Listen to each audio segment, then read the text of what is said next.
Coming up on this episode of RCCA Media's Community Connections, the City of Wisconsin Rapids has a new ordinance control officer, and we'll visit the Wisconsin Rapids Municipal Zoo, and we'll hear from Mayor Wolosek about the zoo and what it offers for residents and visitors.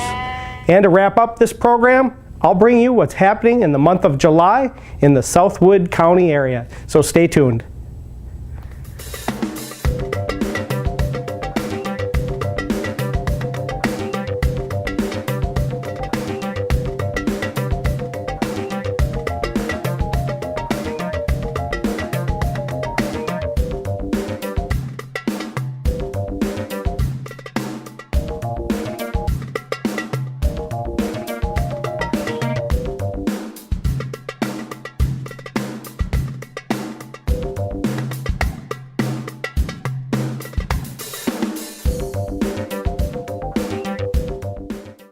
Hello, and thank you for watching us on RCCA Media. I'm your media host, Tom Laux, for these reports. But first, our lead story is about the City of Wisconsin Rapids' new Ordinance Control Officer, Ray Starks, who recently came out of retirement to help with code enforcement for the city's Planning and Zoning Department. We're going to hear from Ray about his new job and about why it's so important for code enforcement within the city. Well, the City of Wisconsin Rapids has a set of ordinances, codes that they want everybody in the city to live by, and there's reasons for everything. You know, the health and safety and general upkeep of properties, and that falls to me to inspect those things. Now, it's not always just a matter of I don't go right to somebody's property and say, oh, this is all outside of code, and I'm going to give you a ticket because you're not up to code. That's not really how it works. What happens is I go and I inspect a property. I see if there's actually a violation there. And then I try and contact the tenant or property owner, and both if possible, to let them know that a violation exists. And then we give them some time to try and bring everything up to code, whether it's something simple like cutting the grass. And that's this time of year, of course, that's a big thing, is getting your grass cut and keeping up with your lawn, or something a little bit more major like soffit and fascia on a house, or the siding is cracked or broken, or it needs paint, or the property just looks like it's generally in disrepair. And then what happens after I've contacted the people, all the parties involved, is I work with them to give them time to bring the property up to code. And if possible, if I have the resources or I know the resources that are available to them, I will offer them different options. There's block grants available in a multi-county area here that'll help low-income property owners with some of their problems. And there's other grants and programs available where people can get their properties brought up to code. And we try to help out that way too. A lot of what I do now is education, because how often do you sit down and go through a code book at your residence? You probably don't. I don't know too many people that sit down and read municipal code for fun. I'm probably the only guy right now, and it's because I'm working here. But we have to educate the people that the codes exist. We have to let them know that, okay, the city has a code. We let them know the reason for the code, and then, help them to understand that they have to comply with the codes. So a lot of it's just an educational thing. There's a big component of my job right now. Mr. Stark's past law enforcement makes him the right candidate for the job, and he tells us more. Yeah, I was in law enforcement for a very long time, over 27 years of law enforcement experience locally here, Pittsville and Wood County that I worked for. The bulk of the law enforcement experience was with the Wood County Sheriff's Department. And that kind of ties right in with what I'm doing here, because while this is just codes. This is municipal codes. I don't enforce state laws and that type of thing, and I'm not looking for criminal problems. It does, having that background, having that experience in dealing with people and trying to make them understand that they need to live up to a certain standard, which is set by society. That helps me in this job a great deal. I deal with people every day, and that's what I did before.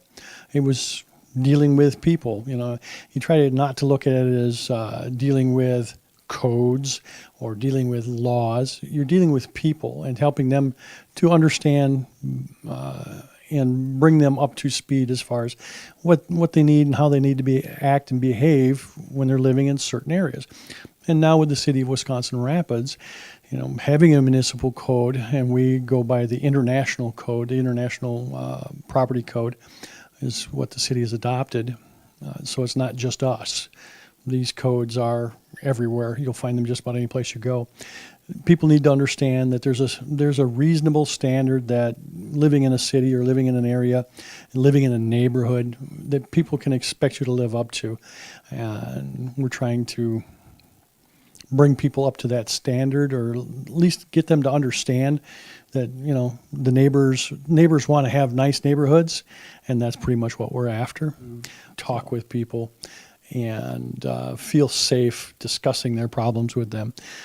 Again, I'm not dealing with criminal things anymore, which is nice. I don't have that element looking at me anymore. But the people sometimes get a little angry. You're asking them to do things that might take them some time and might cost them some money. And those are two things that people get angry about. Time and money are big things in their lives. And sometimes they get a little angry with you because you're telling them you have to do something, and they don't like that. But if you sit down and you explain it to them, and you use the toolbox that sits on top of your shoulders, which the only toolbox I have left now, because I'm not allowed to carry a weapon, and I don't have pepper spray, and I don't have a stun gun, so now I have to use a different toolbox, but it's a toolbox that I was trained to use for many, many years. And, just use your voice, use the words, explain, and know how to calm down a situation, and that all helps. The code enforcement officer doesn't want to give out citations, but if residents don't comply to the code, rules will be enforced. There's a certain time period that Mr. Starks gives, but let's hear about the process from him. Well, generally, you get an inspection by an officer or by the code enforcement officer or one of the inspectors, and you get a letter, a follow-up letter saying you have so many days to comply. To bring your property up to code or whatever the problem is we found. And then after that, usually I will recheck a property depending on the violation. Something as simple as cutting your grass. Within 5 days, at the end of 5 days, I'm back to check on the property to see if the grass has been cut. Or if it's a rubbish and garbage complaint. Maybe you've accumulated a lot of garbage on your property. I'm there to see if you're making an effort. And that's a big thing right now, is I want to see an effort being made to clean up or abate the issue that exists. If you're showing that effort, I will give you a little bit more time. But if you're not showing an effort, if you refuse to deal with the issues, if this has gone on, and we have cases that have gone on for quite some time that need attending to, we do have the ability to resort to a citation, which goes to municipal court here in the city hall building. And citations aren't cheap. I mean, a citation right now would run you $313 for something as simple as not getting a $7 dog license. So there is a punitive action that we can take, but that's the last step we hope we have to take. We hope we can clear this up before that happens. If you are looking to see some animals you don't get to see every day, stop by the Wisconsin Rapids Municipal Zoo. Hi, I'm Mary Wolosek, and I'm here at the Wisconsin Rapids Municipal Zoo. The zoo is open on Sunday, Tuesday, Wednesday, Thursday, and Friday and Saturday from 10 until 6 p.m. The petting zoo is closed from 1 to 2 p.m., and in the petting zoo we have a variety of farm animals that you can feed and pet. There is an attendant in the area to assist you with the petting and the feeding. We sell the feed for 25 cents for a cup. That is the only feed that is allowed to feed those animals in the petting zoo. We also have stations around the zoo where you can feed the wild animals through feeding tubes. You are not allowed to bring food into the zoo and feed them on your own. The zoo is free for the community of all members. As I mentioned, we are closed on Mondays, and the petting zoo is also closed from 1 to 2 p.m. This is to give the animals a rest and a break, and to give the attendant also a break. We have a variety of animals at the zoo besides the farm animals in the petting house. We have a variety of ducks. We have a cavy which had 2 little ones earlier this season. We also have a coatimundi. We have some lemurs located behind me, which are usually very active and a lot of fun.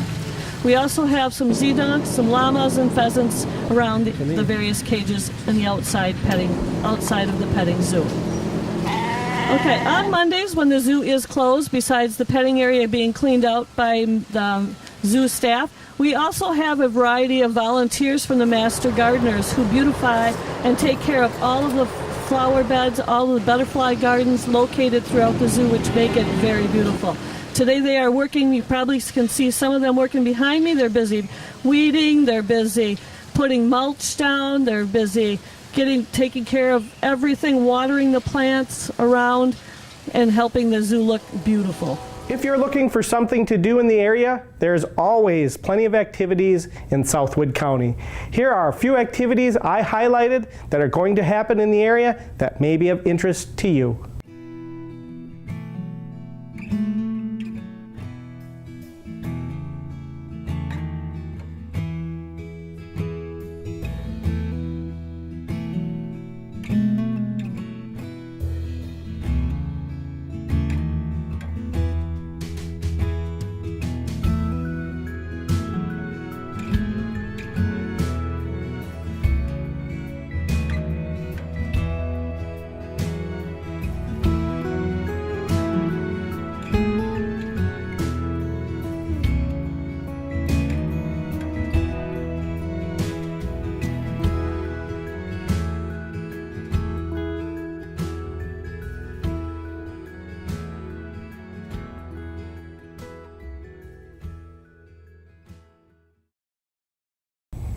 Thank you for watching Community Connections.